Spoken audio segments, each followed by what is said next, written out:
Meus amados irmãos, a graça e paz do nosso Senhor e Salvador Jesus Cristo, eu sou o presbítero Jimmy Giovanni. Para você que não me conhece, eu sou da Igreja Assembleia de Deus de Camboriú.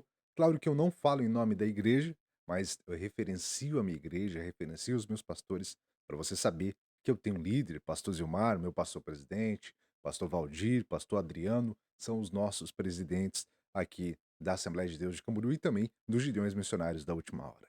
Amados, hoje nós vamos com a aula de número 2, que é a Igreja de Jerusalém, um modelo a ser seguido. Nós estamos falando da igreja em Jerusalém, um tema muito importante. Ainda mais no momento em que nós vivemos, devido a guerras e também muita coisa bíblica que nós temos aqui neste livro, nessa apostila. Nosso textuário diz o seguinte: e preservaram na doutrina dos apóstolos, e na comunhão, e no partir do pão, e nas orações. Atos capítulo 2 versículo 42. Olha só como é importante nós olharmos para esse texto e vermos o que tem para nós. Meu querido professor, você que me acompanha aqui, meu querido aluno, você que me acompanha aqui, nós trazemos um subsídio. No máximo 20 minutos de aula aqui para você compreender o que você deve aplicar no dia da prova. Ou melhor, no dia da prova não, mas no dia da aula na escola bíblica dominical, no domingo, ou então no outro dia de culto que você tiver conosco aí, para você poder estar bem preparado. Olha só, a nossa introdução, eu trago para vocês aqui algo bem esquematizado acerca da igreja de Jerusalém, que é uma igreja mãe, um modelo eclesiástico a ser seguido. Trago aqui para vocês também a primeira igreja cristã, é a primeira igreja cristã, pelo menos em questão de relatos bíblicos. Veja bem, nós estamos trazendo Bíblia, a lição é simplesmente um subsídio. Então a igreja de Jerusalém é a primeira igreja. Toma bastante cuidado quando nós usamos alguns termos para você não confundir aquilo que dentro do catolicismo é trazido, mas para que você possa compreender o que a lição está querendo te trazer. São também fontes de decisões doutrinárias e práticas, porque foi lá que aconteceu tudo isso. É um fundamento inabalável, porque nós temos uma igreja com uma origem divina, Jesus Cristo. Até então, nós tínhamos irmãos judeus e agora há essa igreja em Jerusalém, uma igreja cristã.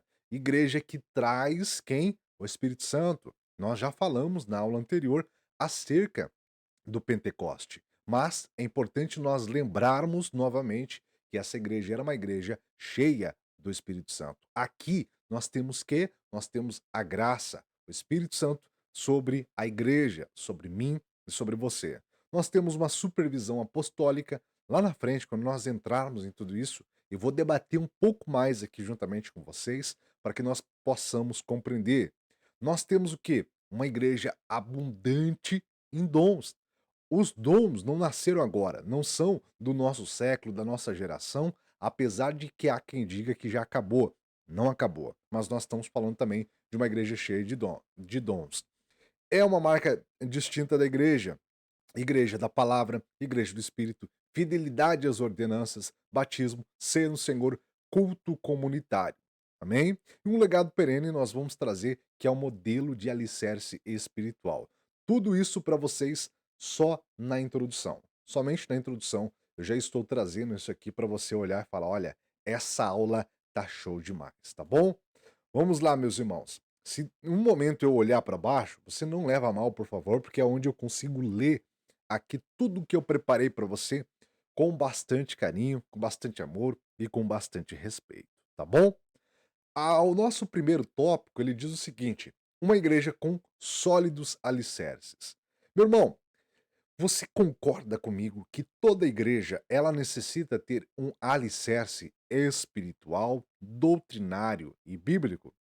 Eu fico às vezes abismado quando eu encontro, quando eu vejo algumas igrejas, quando eu recebo algo no meu WhatsApp, algo no meu Instagram, que eu vejo que são igrejas que elas nasceram do nada. Eu concordo com você e concordo com essas pessoas que em alguns momentos elas vão dizer: olha, quem não é por nós, quem não é contra nós é por nós. Amém. No entanto, nós precisamos preservar na doutrina, porque nem todo que diz Senhor, Senhor herdará o reino dos céus, e você conhece esses versículos bíblicos. Aqui nós estamos falando de uma igreja com fundamentos doutrinários. Eu até deixei, além de negrito aqui, deixei em verde, deixei bem destacado para vocês, e preservaram na doutrina dos apóstolos. Atos capítulo 2, versículo 42. Meus irmãos, é importante nós olharmos isso aqui, porque eles estavam preservando o que eles aprenderam. Se você não cultua, meu querido professor, meu querido aluno, meu querido irmão, simpatizante, não tem como você ter o quê? Uma comunhão doutrinária. Às vezes, qualquer doutrina, qualquer sopro de vento aí, aventureiros que haja, você está caindo nessa. Existe uns aí, né, agora com o advento da internet, eu não sei se a expressão certa é essa, o ripar, né? Vou lá, vou andar na mesma carruagem que estão andando só por questões que tá na moda, por causa de like, por causa de visualização, por causa de exposição. Essa igreja é uma igreja que preservou na doutrina dos apóstolos. E essa doutrina era qual? Doutrina cristocêntrica, doutrina em Cristo. Amém? Amém? Não vou ler todo o slide aqui não para vocês, isso aqui tá na tua apostila, isso aqui tá para você, é um subsídio mesmo para você poder dizer: "Eu entendi, eu entendi". Ó, nós temos aqui também, no subtópico 2, preservaram na doutrina dos apóstolos. Os discípulos é alguém que consegue reproduzir, isto é, levar adiante o que aprendeu do seu mestre. Irmãos, quando nós falamos disso aqui, nós estamos falando de uma igreja que ela está sendo preparada para poder progredir, para poder proclamar, para poder proferir. Amém? Aqui nós temos ali do grego, o ditache, que significa ensinar, instruir. Não tem como haver uma igreja que ela não é uma igreja cristocêntrica, não tem como haver uma igreja que ela não é missiológica, que ela não faz missão, que ela não cresce, que ela não progride. Olha só, eu até me recordo, e talvez isso seja algo de polêmica, e quem me conhece sabe que nesse canal eu não falo de polêmica, eu fujo disso, mas tinha uma igreja de uma tia minha, e essa tia falou assim: olha, essa igreja aqui tá já há 19 anos aqui na frente de casa, congrego aqui, já os meus filhos cresceram aqui. Que bênção, tia. Quantas congregações tem? Não, não é só essa mesmo, essa é a matriz e o pastor não quer expandir.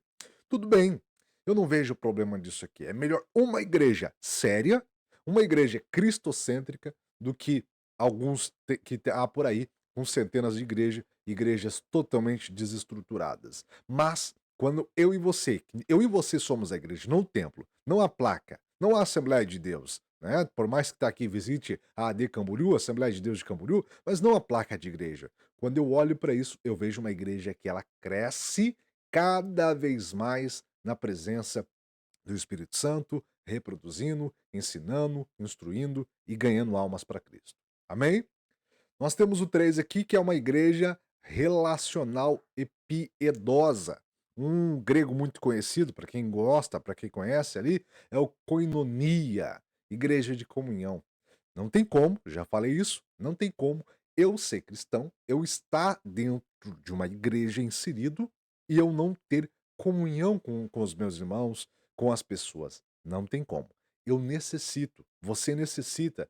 Ah, pregador, mas eu preciso chegar no culto 8 horas, vou lá, dobro o meu joelho, oro, acaba o culto, a hora que o pastor diz amém, eu já estou indo embora, porque eu não gosto de me relacionar. Não tem problema, você pode ser essa pessoa. Você o que você precisa ter é comunhão com os teus irmãos, estar junto. Eu entendo que tem pessoas tímidas, eu queria que você pudesse evoluir, mas existem coisas que não dependem de mim, não é esse tipo de, de pessoa tímida, de timidez que eu estou falando, mas eu estou falando de alguém que crê, de alguém que vai, de alguém que atua na presença do Senhor, sabendo que Ele é a nossa base. Comunhão é algo fundamental.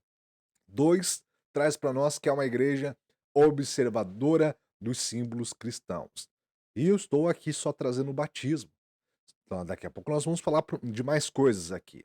Agora veja o seguinte: uma igreja que observa, uma igreja que pratica, e com todo o respeito que eu tenho, porque eu não posso de maneira alguma atacar religiões, eu posso proferir algumas sentenças teológicas, algumas linhagens de pensamentos contra alguns lugares, contra algumas igrejas. Mas quando eu olho para isso aqui, eu vejo que hoje há coaches batizando em nome de Jesus. E ainda dizendo: olha, mas no tempo de Jesus como que funcionava? Meus amados, vejamos o seguinte: quando eu falo de batismo, eu estou falando daquele que se converteu, daquele que reconheceu Jesus e agora, nesse instante, nesse momento, entrega a sua vida para Cristo. Nesse momento, se entrega para Cristo. Glórias a Deus por isso. É isso que nós estamos falando desse batismo, e essa igreja, ela é uma igreja que ela cria, que ela era pecadora, e ela era uma igreja que se entregava no batismo bíblico, no batismo que foi aprendido, no batismo de João, no batismo de Jesus, no batismo agora do Espírito Santo. Então, olha só que esses primeiros cristãos, eles tinham isso consigo e eles traziam essa nova vida em Cristo através do batismo. Então, batismo não é coisa para só para mim e para você, não. Batismo é algo bíblico. Olha só. 2, Santa Ceia do Senhor. Irmãos, isso aqui é forte demais. Tem pessoas que acham que não há importância de você cear. Existe sim a comunhão. Nós já falamos aqui da koinonia. Nós precisamos ter. A Santa Ceia, ele é um símbolo muito maior do que simplesmente um pão e simplesmente um suco de uva, um cálice de vinho. Muito maior, muito maior. Nós estamos relembrando quem? A morte e a ressurreição de Jesus Cristo através do seu corpo, através do seu sangue. É isso que nós estamos vendo. E quando nós olhamos aqui, amados, para esse símbolo que a ceia é a ordenança dada por Jesus, foi observado pela igreja de Jerusalém e perseveraram no partir do pão, é isso. Até a nossa lição vai trazer aqui alguns símbolos, vai citar algumas pessoas. Ali o Donald Green, ele é um dos principais mestres no pentecostalismo britânico, que disse: quando tomada corretamente, a ceia leva a igreja ao próprio coração de sua fé, ao próprio centro do evangelho, ao objeto supremo do amor de Deus. Portanto, ele é abençoado é ao partir do pão. Amados, olha como é importante a santa ceia do Senhor. Querido professor, você está entendendo até aqui? Tá tudo bem até aí? Tá tranquilinho? Não respira.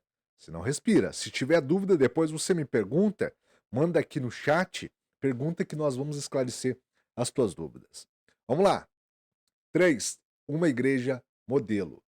Uma igreja reverente e cheia dos dons do Espírito Santo. Amados, quando nós estamos falando de Jerusalém, quando nós estamos falando de uma igreja, esse é o padrão bíblico para uma igreja.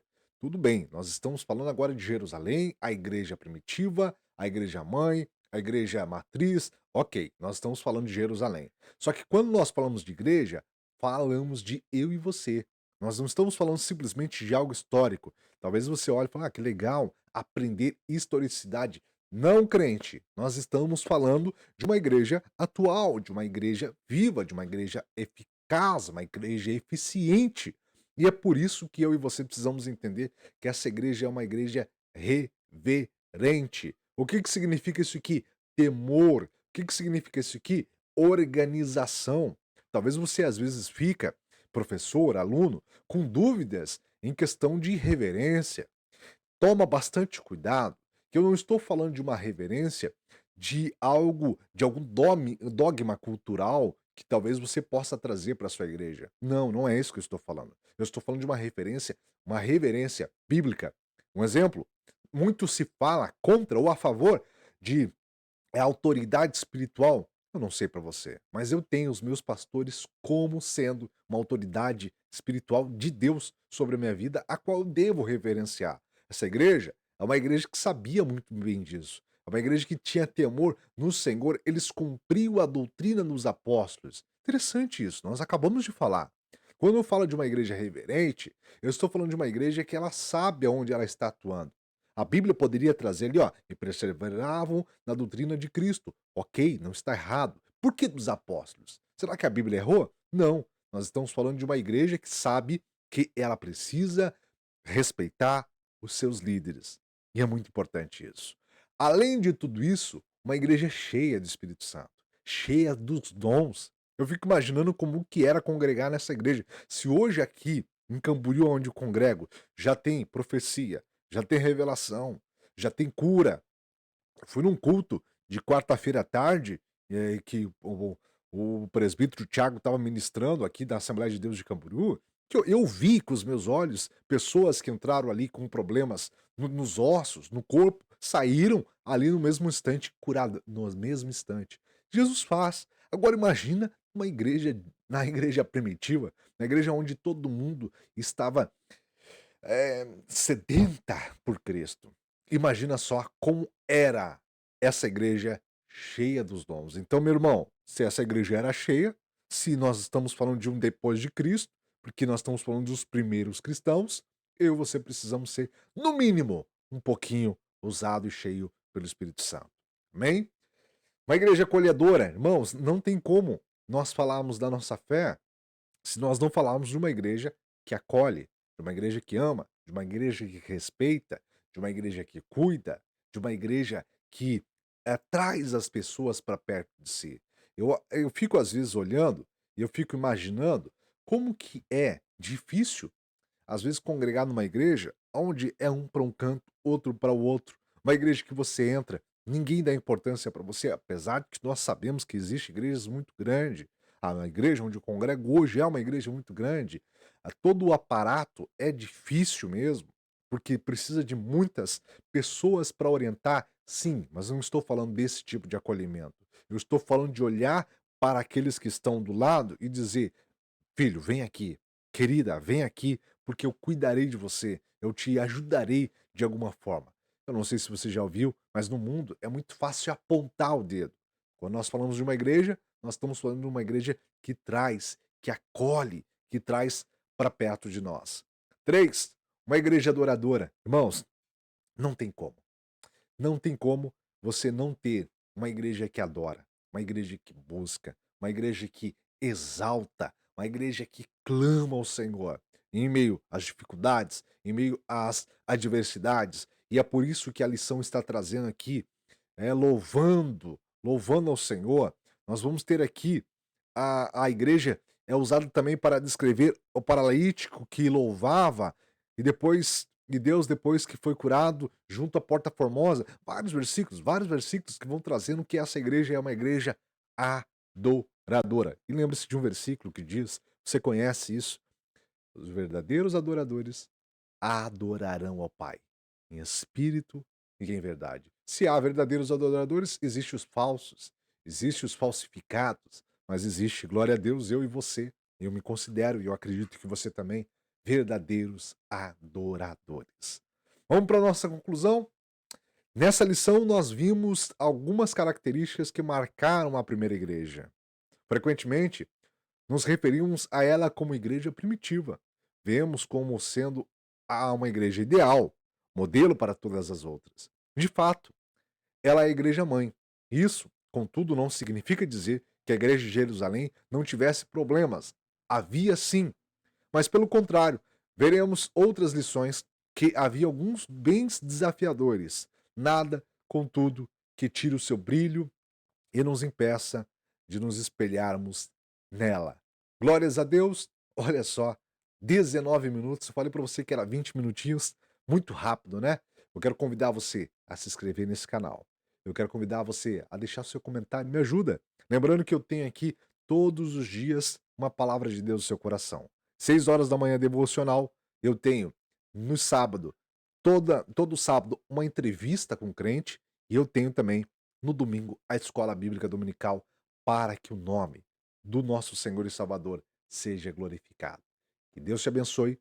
Eu aguardo você na próxima aula.